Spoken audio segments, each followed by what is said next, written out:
이것도 거의 정말 마지막 무렵에 왔습니다. 아마 다음 주 초에 되면 사도행전 28장까지 끝이 나고요. 그 다음에 로마서인데, 로마서는 지금 우리가 주일날 구약 말씀을 한 2-3개월 보고 그 다음에 신약을 볼 때 로마서를 자세하게 보고 있기 때문에 새벽 기도 때는 그냥 로마서를 건너뛰고 사도행전 마치고 난 다음에는 고린도전서로 바로 넘어가도록 하겠습니다.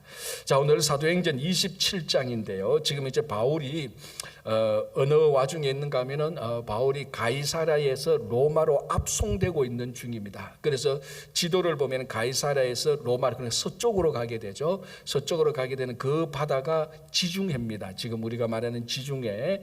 그리고 그 섬 한가운데 이제 그 그레데 섬이 있고, 이제 그레데 섬을 거쳐서 쭉 가면 이제 그 장화 모양으로 생긴 이제 이탈리아, 지금의 로마, 지금의 이탈리아가 이게 있게 되는 거죠. 이제 그곳으로 지금 여행하는 중입니다. 그래서 어제 어디까지 우리가 살펴봤는가 하면은 사도 바울이 이제 압송되어 가는 중에 미항이라는 곳에 도착했는데, 바울이 그 절기, 바울이 그 때, 그 시간, 그리고 그 바다에서 일어나는 파도 뭐 이런 것들을 보고 거기서 머물자고 그랬습니다. 왜? 바울은 선교 여행 1차, 2차, 3차 선교를 다니면서 항상 이용했던 게 그 지중해 바다를 이용했습니다. 그래서 지중해에 대해서 어느 정도 그 잘 아는, 어느 정도 뭐라고 말합니까? 탁월한 식견이 있었던 사람입니다. 그래서 그 절기를 보고 금식할 정기가 지나갔고, 지금 보면 지금 이런 태풍이 불면은 앞으로 훨씬 더 큰 태풍이 몰아올 것이라는 것을 바울은 경험적으로 분명히 알았습니다. 그래서 거기 이제 그 배에 탔던 사람들에게 우리가 여기서 미항에서 머물렀다가 겨울을 나고 다시 로마로 갑시다라고 말했지만은 그 또 백부장은 그 배의 선장과 선주가 아니다. 이 미항은 너무 항구가 적으니 여기서 겨울을 나니까 우리 불편하니까 좀 더 가면 페닉스, 그러니까 지금 피닉스죠. 피닉스로 가자. 근데 백부장이 이제 그 배에 총을 리드한 백부장이 바울 말을 듣지 않고 선장과 선주의 말을 듣고 피닉스로 가는 도중 가게 됩니다. 이제 그러면서 이제 태풍 유라굴로를 만나게 됩니다. 어제 우리가 살펴본 대로 이 유라굴로는 그 배에 탔던 사람이 어떤 수고를 해도, 어떤 애를 써도, 어떤 노력을 해도 유라굴로를 잠잠하게 못하는 것은 당연하고, 그 태풍이 일어난 것을 그 사람들이 잠잠하게 하는 것은 그거는 당연히 못하는 것이고, 그 태풍을 피해 갈 길이 없었습니다. 그래서 어제도 보면은 어제 우리 봤던 27장 27장 18절, 우리가 풍랑으로 심히 애쓰다가 이튿날 사공들이 짐을 바다에 풀어버리고 사흘째 되는 날에 배의 기구를 그들의 손으로 내버리니라. 여러 날 동안 해도 여러 날 동안 해도 별도 보이지 아니하고 큰 풍랑이 그대로 있음에 구원의 여망마저 없어졌더라. 이 말 다른 말로 하면 이제 죽기 일보 직전이다. 온갖 일 다 했습니다. 심지어는 자기들이 짐을 바다에 다 던져버리고 그 배의 기구들조차도 다 던져버리고 자기 몸만 딱 남겨놨습니다. 그러니까 이거 이제 죽기만을 기다리는 바로 그런 형편입니다. 자, 이제 오늘 본문 21절, 바울이 좀 약간 인간적인 섭섭함을 드러내죠. 21절, 여러 사람이 오래 먹지 못하였음에 바울이 가운데 서서 말하되, 여러분이여 내 말을 듣고 그레데에서 떠나지 아니하여 이 타격과 손상을 면하였더라면 좋을 뻔하였느라. 그 미항이라는 것이 그레데 섬, 지금의 크레타 섬이죠. 크레타 섬에 있는 조그만 항구인데 내 말 듣고 거기서 좀 우리 머물렀으면 이런 큰 태풍을 만나지 아니하였지 않겠습니까? 라는 인간적인 좀 서운함을 드러내. 그러나 그걸 타고 해서 이걸 가지고 마음에 꽁하니 해가지고 내 말 안 들었지, 잘 됐다, 이제 난 너희들 도와주지 않겠다, 이런 어떤 원한을 품은 건 아닙니다. 자, 이제 그 다음 22절 보시기 바랍니다. 내가 너희를 권하노니 이제는 안심하라. 자, 그리고 25절, 그러므로 여러분이여 안심하라. 그 유라굴로 태풍, 인간의 노력과 힘으로 전혀 피할 길 없는, 그리고 우리 인생의 유라굴로 태풍들이 얼마나 많습니까? 사업의 태풍, 건강의 태풍, 가정의 문제들, 일터의 문제들, 인간관계의 문제들, 수도 없이 많은 종류의 유라굴로 같은 태풍이 우리를 덮쳐올 때 바울이 말합니다. 안심하라. 2번이나 말하죠. 안심하라, 안심하라. 이게 여러분 우리가 별 문제가 없고 조그마한 문제가 있는데 옆에 가서 괜찮지 안심해 이래만 해도 좀 위로가 되는데 자기들이 할 수 있는 일을 다 했습니다. 목숨이 자기 손으로 자기 힘으로 어찌할 수 없는 구원의 여망마저 다 사라졌을 때 죽기만을 기다리고 있었을 때 한 사람이 와서 확신에 찬 목소리로 안심하라고 말했을 때 여기에 구원의 여망이 비추기 시작하는 겁니다. 여기에 배에 탔던 인원이 몇 명이었죠? 아까 이제 나왔죠. 276명. 그러니까 이 배가 굉장히 큰 배입니다. 그죠? 여러분 그 당시에 276명이 탄 배라면 어마어마하게 큰 배입니다. 그 배 가운데 딱 한 사람 바울만이 그들의 구원의 여망이 없는 그 상황에서 안심하라 너희들 죽지 않는다 라고 이렇게 위로를 하는 겁니다. 그러니까 립 서비스가 아니고 진심으로 확신하고 위로를 하는 것이죠. 오늘날 이게 이제 교회와 성도가 세상 사람들에게 해야 될 일들입니다. 여러분 우리도 그렇겠지만 교회 밖에 있는 사람들 가운데 유라굴로라는 이 태풍 없는 사람 지금 한 명도 없습니다. 다 있습니다. 그런 사람들에게 찾아가서 우리 교회와 성도가 안심하라. 립 서비스가 아니고 진심으로 안심하라고 확신된 메시지를 줄 아는 그런 교회와 성도가 되어야 됩니다. 그렇다면 교회 안에 성도 안에 안심이라는 확신이 있어야 되는 거죠. 바울처럼. 근데 이제 가끔 우리가 하는 말로 아직도 그렇지만 이 코비드 기간에 그 이전에부터 이미 어떤 현상이 일어나는가 하면 오히려 반대로 교회와 성도가 세상을 위로하는 것이 아니고 오히려 교회가 늘 문제가 터지고 물론 이건 이제 언론이 발달하고 커뮤니케이션이 발달해서 이런 것들이 많이 더 보도됐기 때문에 그런 일들도 굉장히 많이 있습니다. 어쨌든 이 교회와 성도가 세상에게 안심을 하는 게 아니고 교회가 문제가 있을 때 오히려 세상이 그래도 이 교회가 망하겠나 괜찮아 오히려 세상이 교회를 위로하는 그런 일들이 일어나기도 했었습니다. 오늘날 우리가 이 유라굴로라는 태풍이 판치는 이 세상에 사실 이 코비드라는 온 인류가 감당하기 어려웠던 유라굴로라는 태풍이 온 인류를 덮쳤지 않습니까? 그런데 그때에 우리 교회와 성도들이 안심하라. 하나님께서 이 코비드라는 유라굴로 태풍 속에서도 우리를 지켜주실 것이다라는 그 확신된 확신의 위로의 메시지를 전하는 말하는 그리고 또 그런 확신을 가지는 교회와 성도가 참 필요한 것입니다. 그죠? 자, 그러면 이 바울의 안심하라는 이 확신의 메시지는 어디에서 왔습니까? 이래 유라굴로 태풍이 와도 내가 배를 잘 운전하니까 내가 항해를 잘 아니까 내가 이쪽 지중해 지역은 내가 너무 잘하니까 걱정하지 마. 내만 있으면 돼. 자, 이제 내가 백부장도 좀 나오고 선장도 좀 나오셔. 내가 백부장 역할하고 내가 선장 역할해서 배를 잘 항해해서 우리 로마로 갈 테니까 걱정하지 마시오. 이겁니까? 아니죠. 뭐 때문입니까? 하나님께서 자기에게 주신 말씀의 확신입니다. 자, 여기 한번 보시기 바랍니다.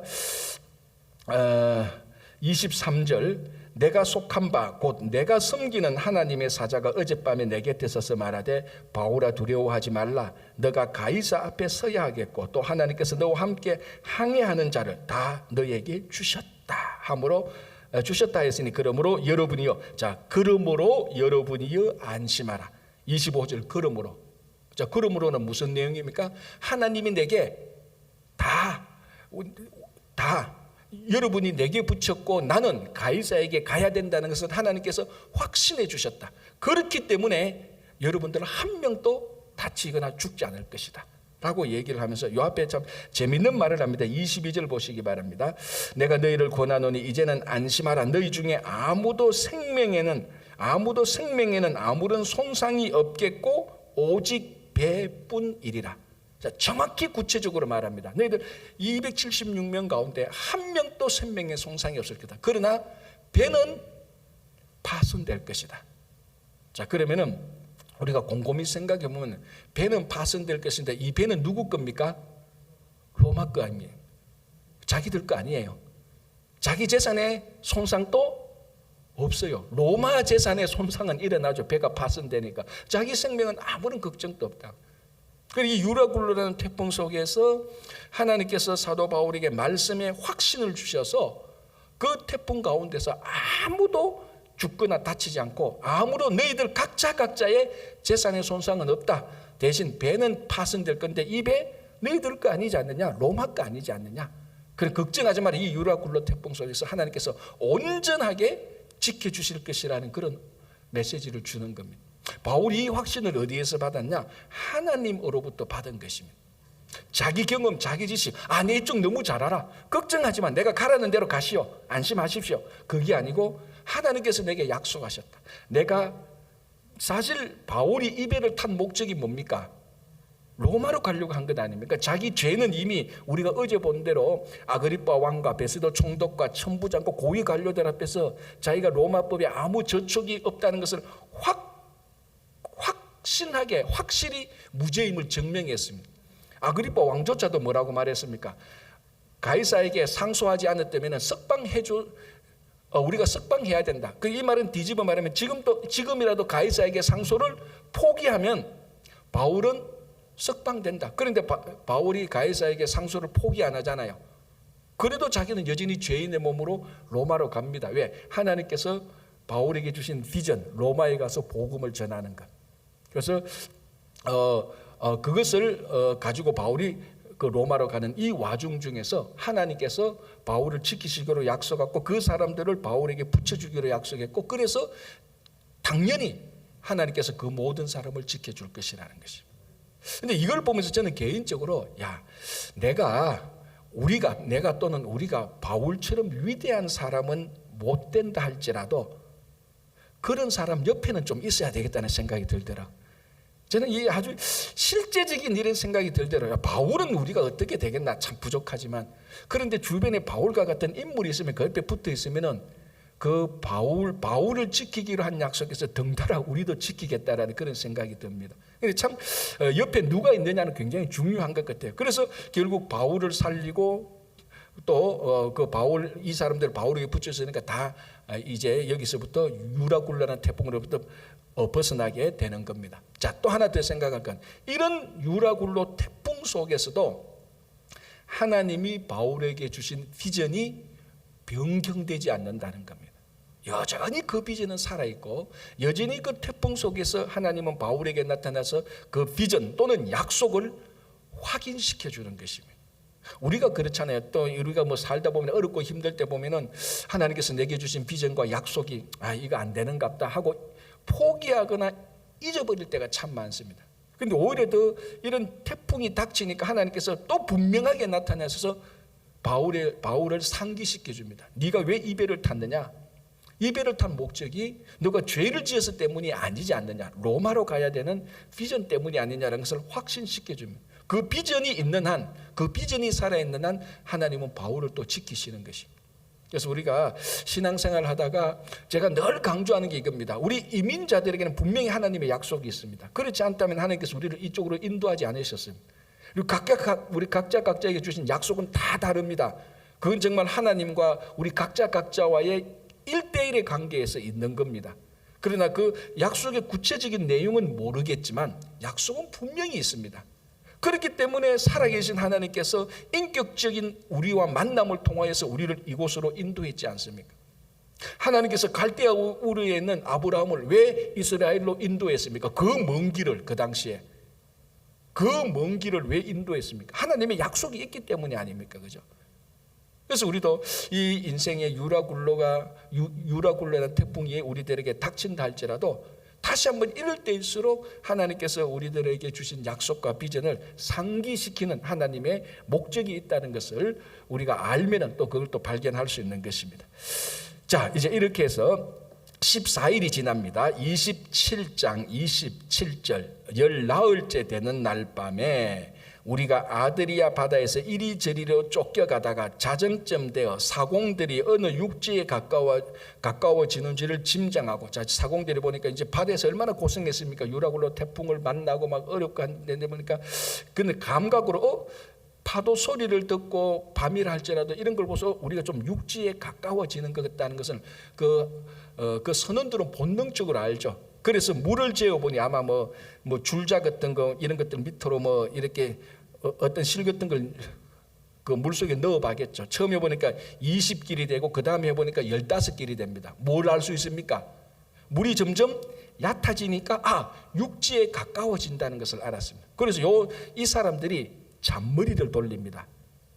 우리가 빨리 이 사공들이 지금 우리가 너무 유라굴로 태풍을 우리가 당했으니까 이제 막 이 배에 있다가 죽겠다 싶어서 빨리 자기들이 탈출을 하려고 그룻배를 살짝 내립니다. 이 그룻배는 무슨 말인가? 우리말은 구조선하고 똑같습니다.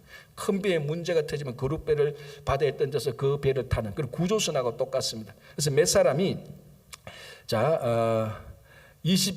30절 보시기 바랍니다. 사공들이 도망하고자 하여 이 물에서, 이 물은 배의 앞면이죠, 그죠? 이 물에서 닻을 내리는 채하고 그룻배를 바다에 내려놓거늘, 이제 자기들끼리 몇 사람이 살짝 빠져가서 도망하려고 잔머리를 돌린 겁니다. 31절 바울이 백부장과 군인들에게 이르되 이 사람들이 배에 있지 아니하면 너희가 구원을 얻지 못하라. 바울이 알았습니다. 그 모든 그 계획을 알고 당신들이 이 배에 있지 않고 그룻배를 내어서 다른 데 가면 너희들 진짜 죽을 수가 있다. 이 배에 같이 있어야 된다. 우리가 함께 같이 있어야 된다. 그렇게 말을 하죠. 그러니까 32절 이에 군인들이 그룻줄을 끊어 떼어버렸다. 그룻줄 아예 끊어서 이 사공들이 타지 못하도록 그러니까 구조선을 아예 그 배에서 내보내버린 겁니다. 그래서 이 사람들이 그룻배를 타고 탈출을 못했습니다. 그래서 또 살게 된 거예요. 그래서 276명이 온전하게 또 살게 된 겁니다. 그러니까 이 얘기도 보면 27절에서 31절 이 그룻배를 타고 구조받고 나가려고 했던 사람들이 자기들의 계획대로 그 배를 타고 나갔으면 큰 어려움을 당했을 겁니다. 그러나 그게 안 되고 그 배에 남아 있었기 때문에 한 명도 다치지 않고 276명이 다 구조되게 되는 것입니다. 자, 33절로부터 37절 참 은혜로운 내용이 나타납니다. 그래서 그 배에서 276명이 모여서 이게 지금 유라굴로 태풍을 만나고 어렵고 힘들었던 이후부터 14일 2주간 지났는데 그 혼란 속에서 제대로 먹지도 못했습니다. 그러니까 얼마나 이게 힘들고 괴롭겠습니까? 그래서 바울이 이 사람들은 못 먹었다는 것을 알고 자 이제 이런 과정들을 통해서 우리가 뭘 하나 지금 발견할 수 있습니까? 이 276명이 탔는 이 배의 실제적인 리더가 누굽니까 지금? 바울이에요. 이제 백부장도 없고 선장도 없어요. 왜? 유라굴로 태풍을 확 지나가면서 리더십이 완전히 바울에게 넘어가 버렸습니다. 그전에는 백부장이 이쪽으로 가자 하니까 백부장이 바울이 미항에 머물자고 하니까 백부장이 안 돼요. 우리 그 베닉스로 갑시다 하니까 다 그 말 듣고 백부장 말 듣고 다 갔단 말이죠. 근데 큰 태풍 유라굴로 태풍을 지나면서 완전히 백부장도 선장도 리더십이 없습니다. 이 리더십이 바울에게 다 넘어갑니다. 자, 이것을 이런 일련의 사건들을 볼 때 우리가 뭘 알 수 있는가 하면은 이 세상에 일어나는 환난과 태풍과 같은 어려움은 교회가 세상에 대해서 지도력을 가질 수 있는 좋은 기회입니다. 좋은 기회. 이때 잘하면 이 환난 속에서 교회와 성도가 세상에서 잘하면은 정말 세상이 존경하는 리더십을 가지게 되고 신뢰를 가지게 됩니다. 바울이 그걸 잘했습니다. 그래서 이제 바울이 하자는 대로 다 해요. 자, 이 276명 가운데 바울은 한 명의 죄수에 불과한 겁니다. 그런데 선장도, 선주도, 사공들도, 심지어 백부장도 이제는 모든 사람이 문제가 생기면 누구만 쳐다봅니까? 바울만 쳐다보고 있어요.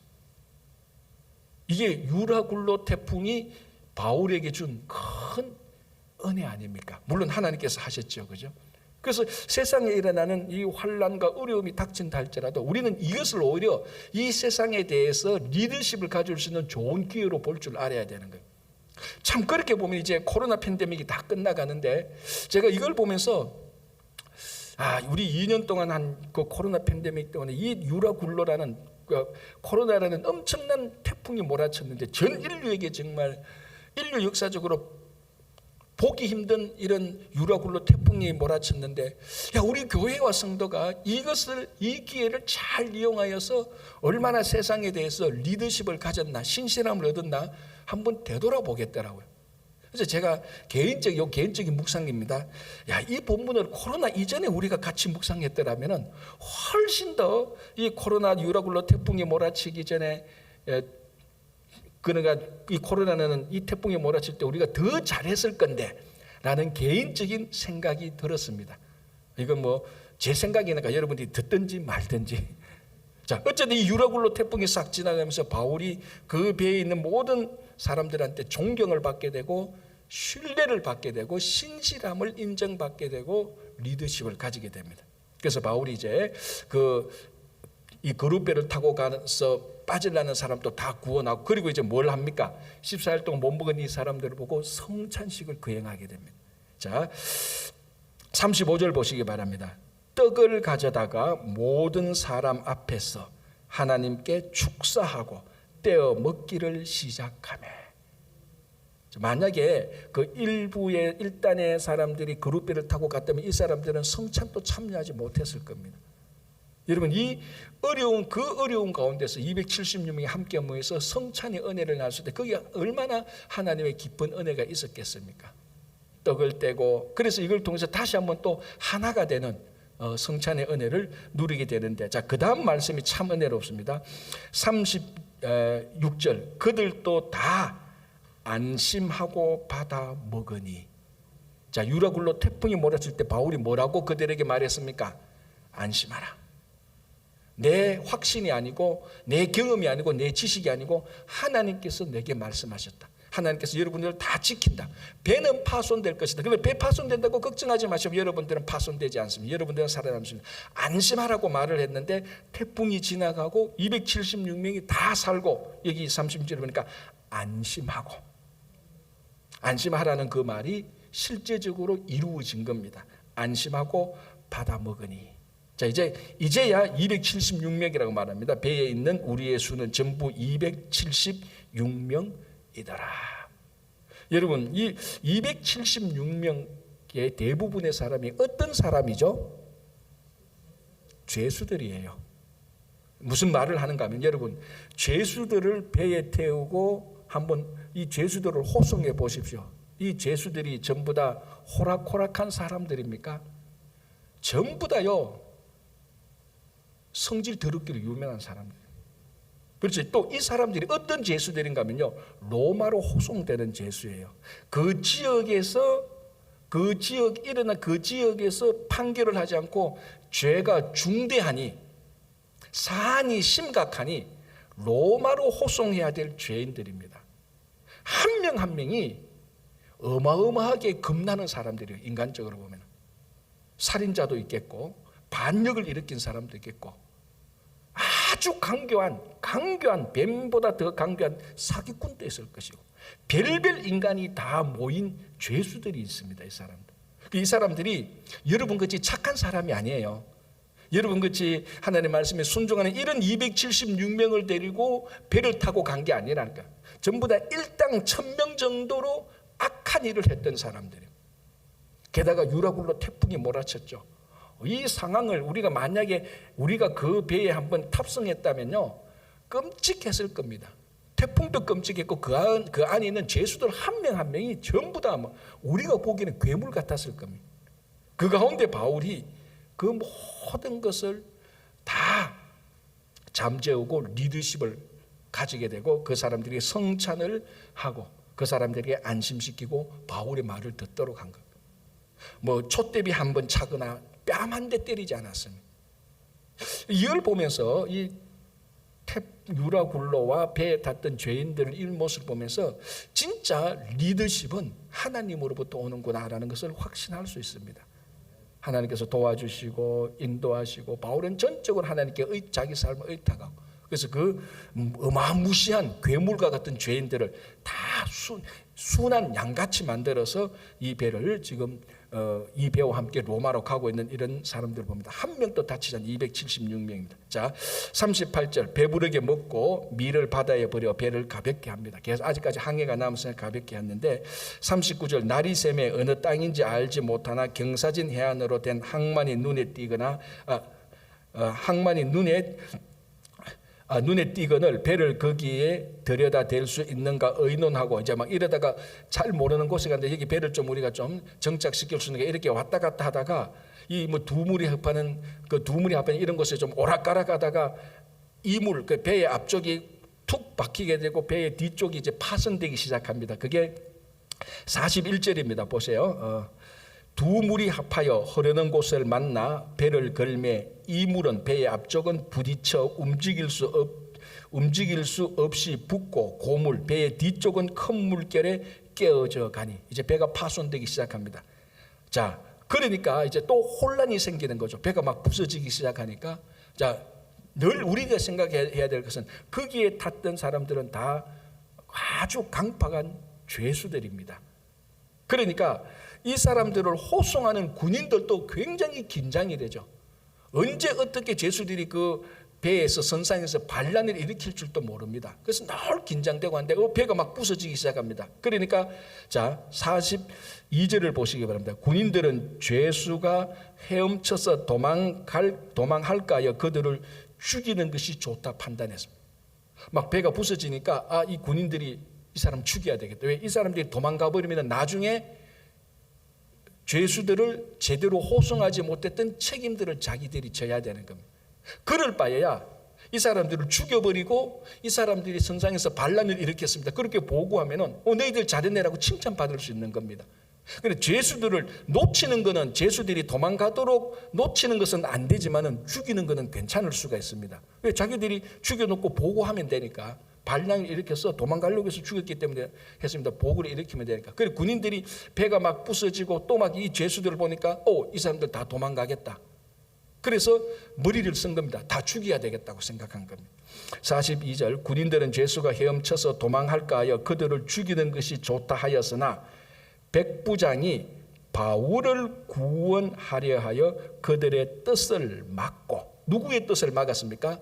그 죄인들을 죽이려고 하는 군인의 뜻을 누가 막았습니까? 백부장이 막았습니다. 왜? 이렇게 막 죽이다 보면 누가 죽을 수가 있습니까? 바울도 죽을 수 있거든. 백부장이 다른 사람 몰라도 바울은 지켜야 됩니다. 그래서 바울을 지키려고 백부장이 군인들이 죄수를 죽이는 것을 막았습니다. 그러지 마. 그래서 어떻게 합니까? 오히려 헤엄칠 줄 아는 사람은 빨리 육지로 가게 하고 헤엄치지 못하는 사람은 그 배가 막 부서지니까 널빤지나 이런 것을 가지고 헤엄쳐서 우리가 저 육지에 다 모이도록 하자. 그래서 군인들이 오판에서 죄인들을 죽이려고 했던 것들을 백부장이 살립니다. 누구 때문에 살립니까? 바울 때문에 살린 거죠. 그래서 제가 아까 뭐라고 말했습니까? 바울 같은 사람은 안 되더라도 바울 같은 사람 옆에 있으면은 몇 번 죽을 일도 살게 됩니다. 무슨 말인가 하면은 우리가 예수님 옆에 있으면 몇 번 죽을 일도 살게 되는 겁니다. 바울 옆에 있어도 이렇게 살게 되는데 우리가 예수님께 붙어 있으면은 죽을 일이 없잖아요. 그래서 영생을 얻게 되고 이 땅에서 죽는다 할지라도 영원한 생명을 얻게 되는 것 아닙니까? 그래서 내가 어떤 위대한 인물이 되지 못한다 할지라도 걱정 안 해도 돼요. 진짜 위대한 인물하고 같이 있으면 됩니다. 예수님하고 같이 있으면 돼요. 이 땅에 바울과 같은 좋은 신앙의 사람들하고 같이 있으면 되는 겁니다. 괜히 세상에 폼 좀 난다고 해서 그 사람 옆에 있다가 패가 망신하지 말고 이 정말 우리 신앙의 좋은 모델 정말 하나님께 신실한 사람과 함께하고 무엇보다도 예수님과 함께하면은 몇 번 죽을 일도 다 살게 되는 겁니다. 그렇죠? 자, 그래서 44절 그 남은 사람들은 널조각 혹은 배 물건에 의지하여 나가게 하니 마침내 사람들이 다 상륙하여 구조되니라. 276명 사도 바울이 말했던 것이 그대로 이루어졌죠. 한 명도 죽지 않을 것이다. 그러나 뭐는 다칠 것이다? 배는 다칠 것이다. 아까도 말씀드렸지만 이 배는 죄송하지만 로마 겁니다. 로마 거 다치든 말든 이 사람들이 뭐 자기 재산도 아닌데 재산도 없지만 그래서 온전하게 다 그 유라굴로 태풍 속에서 살게 되고 또 항해를 잘못했는지 옳겠는지 모르겠지만은 어느 섬에 쿡 박혀가지고 배가 파손되는 가운데서도 한 명도 죽지 않고 다 구조되는 겁니다. 자 28장 우리가 구조된 후에 앉아 그 섬은 멜리데라. 처음에 그 섬의 이름을 몰랐는데 나중에 구조되고 그 섬에서 살고 보니 이제 거기 이제 가보니 원주민들도 있고 그렇지 않습니까? 그러니까 이 섬이 뭐예요? 이렇게 알아보니까 멜리데스입니다. 자, 거기서 이제 어느 정도 좀 머물게 되는 겁니다. 왜냐하면 배가 파손됐으니까 어떻게 해야 됩니까? 다른 배가 올 때까지 기다려야 되지 않습니까? 아직 로마까지 못 갔으니까. 자, 여기에서 이제 28장 1절에서 10절까지 보면은 여기서 이제 굉장히 다시 한번 바울을 통하여서 거기서 또 회복되는, 그 멜리데 섬이 회복되는 그런 일들을 보게 되는데, 첫 번째는 1절에서 여기 5절 6절까지 보면은 이제 뭐 배가 파손되니까 춥고 그러니까 그 불을 지피는데 바울이 나무 묶음하고 가져온 데 보니까 뱀이 붙었습니다. 근데 이 멜리데 사람들은 바울을 어떻게 생각했는가 하면은, 저 바울은 살인자다. 왜? 바다에서는 구조받았지만 지금 바울의 손에 붙어있는 저 뱀을 보니 저 뱀이 바울을 물어서 죽이려고 하는구나. 그래서 그 원주민들이 바울은 살인자라고 생각했습니다. 자, 4절 보시기 바랍니다. 원주민들이 이 짐승이 그 손에 매달려 있음을 보고 서로 말하되 진실로 이 사람은 살인한 자로다. 바다에서는 구조를 받았으나 공의가 그를 살지 못하게 함이로다 하더니, 5절 바울이 그 짐승을 불에 떨어버림에 조금도 상함이 없더라. 이게 이 뱀이 있는데 우리 말은 툭 떨쳐서 떨어뜨렸습니다. 그걸 원주민들이 다 보고 있습니다. 그래서 이 사람들은 뭘 기다렸습니까?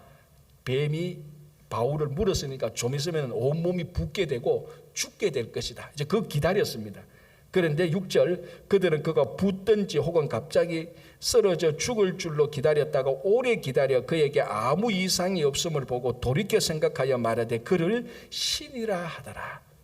한순간에 살인자에서 신이 되어버렸습니다. 이게 충분히 이해될 수 있죠. 현재도 그렇습니다. 현재도 아프리카나 아시아나 그런 밀림 이런 데 가보면은 여전히 이런 그 토속적인 미신이 많지 않습니까? 근데 이 사람들은 이제 뱀에 물려도, 자기들은 뱀에 물려도 이 뱀에 물려서 바울이 죽으리라고 생각했습니다. 그런데 뱀에 물려도 하나도 죽지 않고 거뜬하니까 자기들이 이런 사람을 본 적이 없습니다. 그래서 이거는 신이다라고 말을 하고 오히려 신격화해버렸습니다. 자, 요 재밌는 사건을 통해서 우리가 한 가지 알 수 있는 것은, 여러분 마가복음을 한번 보시기 바랍니다. 마가복음 16장 한번 읽어볼게요. 마가복음 16장 17절 18절 보겠습니다. 제가 읽어드릴게요. 믿는 자들에게는 이런 표적이 따르리니 곧 그들이 내 이름으로 귀신을 쫓아내며 새 방언을 말하며 뱀을 집어 올리며 무슨 독을 마실지라도 해를 받지 아니하며 병든 사람에게 손을 얹은즉 나으리라 하시더라. 자, 이 마가가 독특하게 한 가지 말하고 있는 게, 믿는 자들에게 이런 현상이 일어나는데 뱀을 집어도 뭐라고 말합니까? 뱀을 집어 올리며 무슨 독을 마실지라도 해를 받지 않는다. 지금 바울이 뱀을 집었습니다, 나무하고. 그런데 이 뱀으로부터 아무런 해를 받지 않았습니다. 이게 오늘 성경이 저는 바울이야말로 신실한 믿음을 가지신 분이라는 것을 또 우리가 마가복음을 보면서 같이 또 증명될 수 있는 거죠. 여기서 한 가지 말씀 마치기 전에 제가 반드시 하고 싶은 것, 여러분 이거 따라하면 절대로 안 됩니다. 나 믿음 있어, 나도 뱀 한번 잡아봐야지. 내 믿음이 맞는지 아닌지 뱀 잡으면요, 제가 100% 확신은 못하지만 99% 그 뱀은 여러분들을 물 수가 있을 겁니다. 물리면 또 병원 가야 될 수가 있을 겁니다. 실제로 제가요, 한국에 있을 때, 그 20년 또 훨씬 넘었죠. 실제로 제가 이런 기사를 본 적이 있습니다. 아직도 기억나는데, 철없는 미국 목사 한 사람이 교인들한테 과시한다고, 또 자기는 믿음이 있었는 거, 그 믿음이 있었어요. 예수를 믿는 믿음이 있었으니. 그래, 이 마가복음 16장을 보고 교인들 앞에서, 자, 이 마가복음에 믿음 있는 사람은 뱀을 집어도 괜찮다 해서 진짜로 쇼라기보다는 그 집회 가운데 그 일을 했대요. 어떤 일이 일어났을까요? 뱀이 그 목사 손을 물었대요. 그래서 병원에 실려갔대요. 그러니까 오늘 마가복음 16장에서 말한 것은, 믿는 자에게 믿는 사람이 뱀을 집어도 하나님께서 특별한 경우에 살리는 것이지, 이거 맞다 안 맞다, 내가 한번 시험해 봐야 되겠다. 여러분, 성경을 시험하거나 하나님을 시험하지 마십시오. 여러분 괜히 또 이거 믿고 나도 바울처럼 한번 멜리데 섬에 가서 뱀 한번 잡아봐야 되겠다, 그렇게 하지 마시고, 믿는 자들에게 하나님의 특별한 섭리로 이런 일도 분명히 일어날 수는 있습니다. 그러나 이런 일들이 아주 특별한 케이스지 보편적인 일은 아니라는 겁니다. 그래서 자, 이 본문을 통해서 어쨌거나 지금 증거하는 건 뭡니까? 바울이 신실한 믿는 자라는 것을 증명해 주고 있습니다. 자, 그 다음에 7절, 8절, 9절, 10절을 보면은 그 섬에서 가장 높은 사람 보블리오라는 사람이 있는데 이 사람의 부친이 열병과 이질에 걸려 누워있는데 바울이 안수해서 낫게 하는 겁니다. 자, 그게 아까 또 마가복음 16장 17절 18절에 믿는 자가 안수해서 병을 낫게 한다는 그 구절도 있었죠. 그러니까 이 마가복음 16장 18절에서 일어났던 믿는 자들에게 일어나는 그 이적이 이 멜리데 섬에서 사도 바울을 통해서 그대로 일어난 겁니다.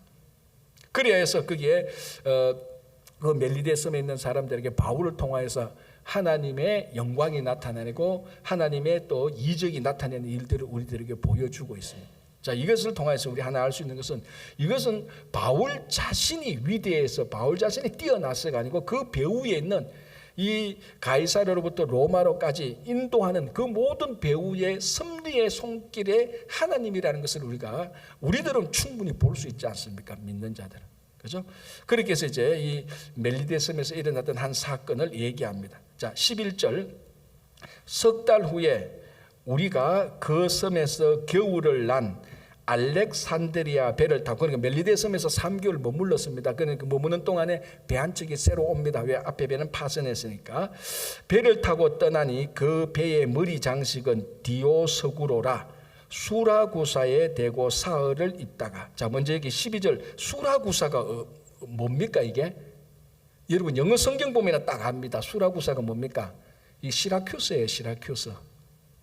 저 북부 그 뉴욕 주 북부 시라큐스 대학인데 바로 그 시라큐스인데 그 시라큐스를 한국말로 이거 그 발음을 하다 보니까 수라구사라고 이래 나왔습니다. 네, 시라큐스입니다. 우리가 아는 바로 지금 우리가 뉴욕주에 있는 시라큐스가 바로 이 시라큐스인데 이름이 똑같습니다. 이게 시칠리 섬, 그러니까 이제 이미 로마 제국 그 이탈리아에 있는 그 지역의 원제 시칠리 섬의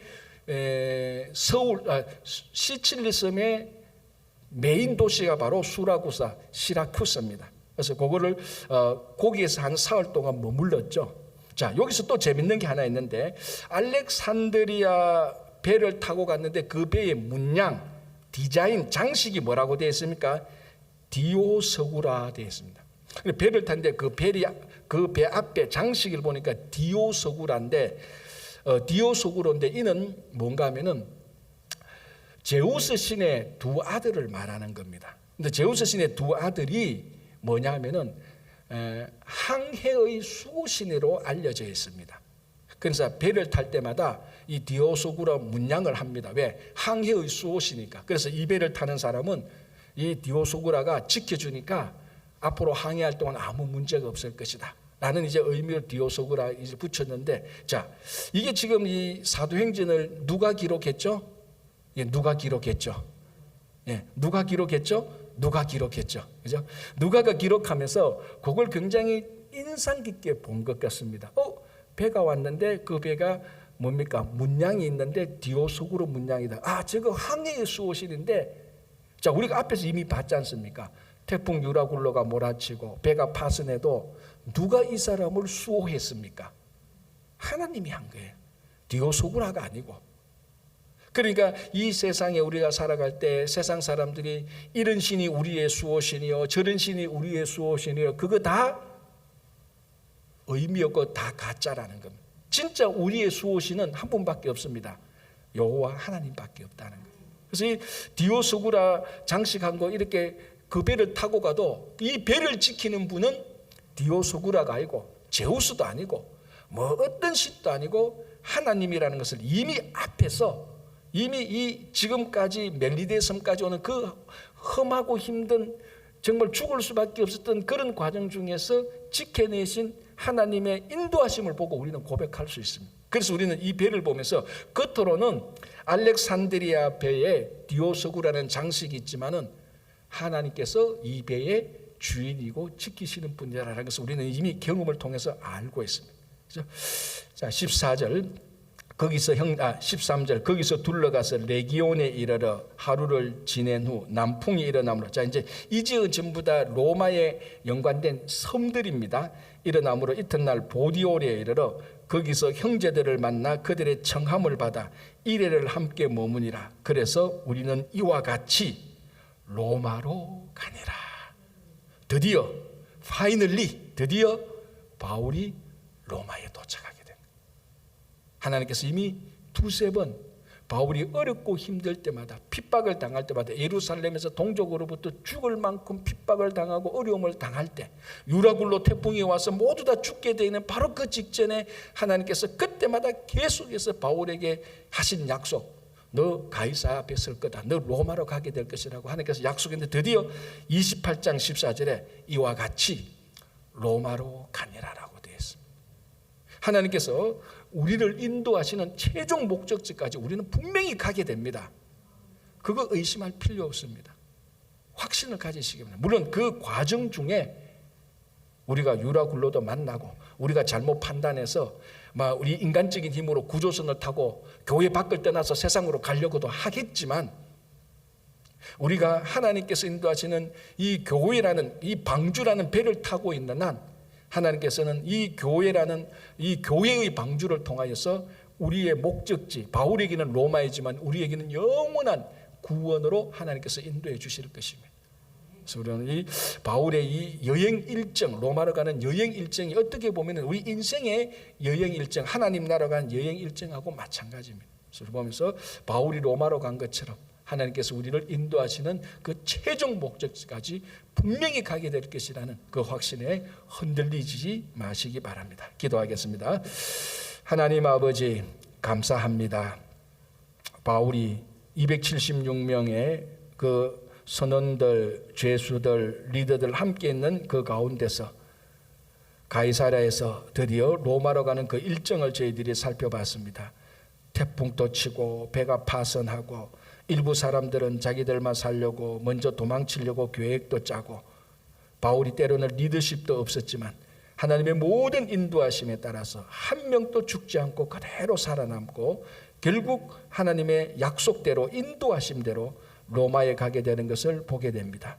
하나님, 지금 우리 인생이 로마, 즉 하나님의 나라로 가게 되는 그 과정 중에 있사오니, 때로는 태풍을 만나고 때로는 배가 파선하는 과정 중에 있다 할지라도 결코 하나님의 섭리와 인도하심을 한치도 의심하지 말고, 낙담하지 아니하고 실망하지 아니하고 결코 포기하지 않는 성도들이 다 되게 하여 주시옵소서.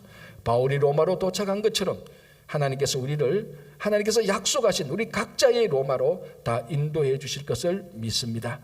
주님, 이제 돌아오는 주일 지나고 그 다음 주 추수감사주일을 맞이하면서 친구 초청 잔치를 하게 됩니다. 아버지 하나님, 또 독감이 있고 여러 가지 어려운, 우리가 모이기에 어려운 상황에 있다 할지라도 아버지 하나님, 한 영혼이라도 예수님에게로 인도하는 귀한 친구 초청 잔치가 되게 하여 주시옵소서. 우리 자녀들을 꼭 지켜주시고 우리 교회에 연루하신 어른들 꼭 붙들어 주셔서 행복한 노년의 신앙생활을 할 수 있도록 도와주시옵소서. 이 장건 집사님이야 여러 환우들을 꼭 살펴주시고 치유하는 강선들을 고쳐주시고 외양간에서 나온 송아지같이 뛸 수 있도록 역사하여 주시옵소서. 오늘도 이 시간 각자 하나님께 올려드리는 각자의 기도를 들어주실 줄 믿으며 예수님 이름으로 기도합니다. 아멘. 개인적으로 기도하시고